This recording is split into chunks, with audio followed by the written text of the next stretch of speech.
बेटा खातिर माई के करेजा उहकेला हरदम बेटा खातिर माई के करेजा। ए भैया, आज जब हम सुनावे जाता वो अपना माई से सुनने वाले ये माई की ममता का हो और बेटा के दिल का हो। तो सुन, ध्यान से सुनला भाई एगो बेटा के ये कहानी, मनमोहनी के जाल में पड़ के कैलस बारा नादानी।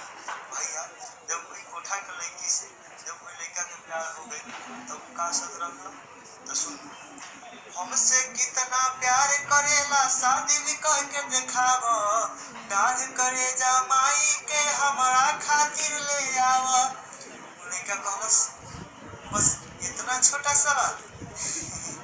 चिड़िया जाल में फंस के तब घर पे कभी न आइल, काहे मुँह झुराइल तोहर होखवा लाल भुखाइल।